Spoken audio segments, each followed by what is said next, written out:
We're all guilty of it. There are many times in our weekly life that we think that we're funny, that we are the attraction of that moment, and we've got a funny line to bring to the conversation.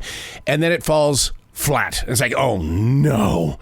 Instead of making someone laugh, I've now offended someone. I have somebody at my essential job, a coworker, that likes to make a lot of sounds because he thinks it's funny. From out of nowhere, you'll hear, "Stop, you're hurting me." And I'm going, what? And then you'll catch him laughing. And it's like, dude, you can't say stuff like that in public. Ow, you're hurting me? Because someone's going to believe that. But he thinks it's funny. How do you react when somebody does something around you where all of a sudden the air in your lungs is gone and you're going, I gotta breathe. I can't believe you said that. Okay, so it took my mind off from the pressures of the everyday life, but you can't say that in public. But they do. And we do. Even in our own moments where we think we're about ready to slip something inside and someone says, that wasn't funny. So the way that I try to get around that is to be the listener first.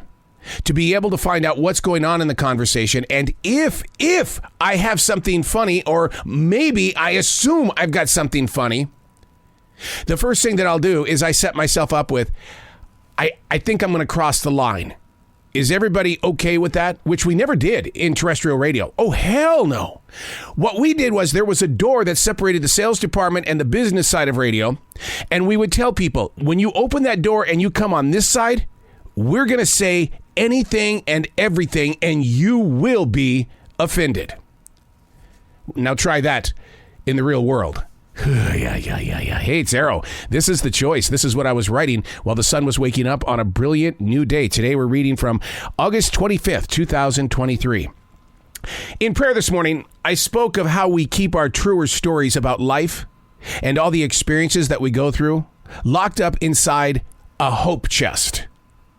I sat there for the longest time thinking, I don't think I used the right word.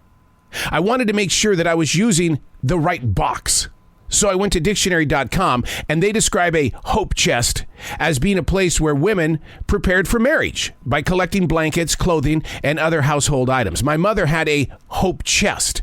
It was made of cedar. It always smelled so incredibly beautiful. And yes, there were blankets in there. There were old photographs in there. There was so much stuff that my mother put in there that I always wondered, Mom, are you without hope? And she would never answer that question. But I do know that in this moment of now, when I spoke of a hope chest in prayer, that I used the wrong box.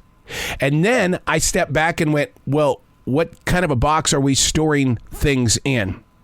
Because we're keeping our truer experiences away from the real world. We're hiding behind the selfies that we're posting on social media. What box should I be talking about here? And sometimes I wonder if it's just one of those gigantic crates that you buy at Walmart. Plastic, put a lid on it, now throw the box away, put it someplace where somebody will find it one day.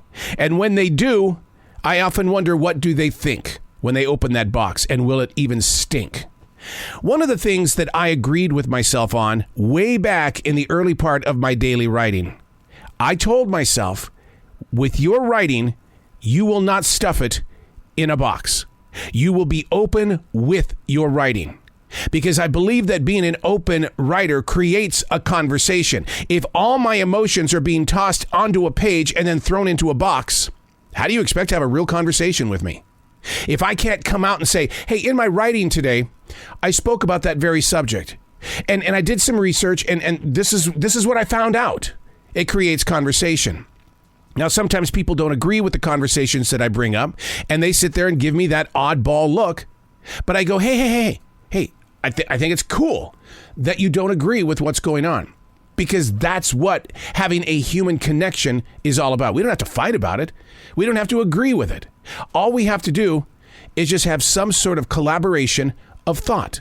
This way I can hear your side of the story. I've got my side of the story.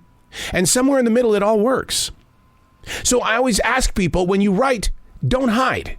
I call that a writer hider. And the reason being is because some of the greatest stories ever to be told are inside those boxes, locked up in my mother's hope chest. She's hoping that one day she'll be able to use it. Don't put things in a box. Be open with your conversation.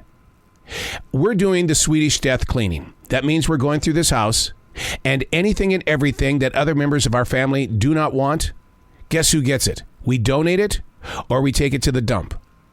Leading a life of openness is very scary, but it's refreshing to have a conversation.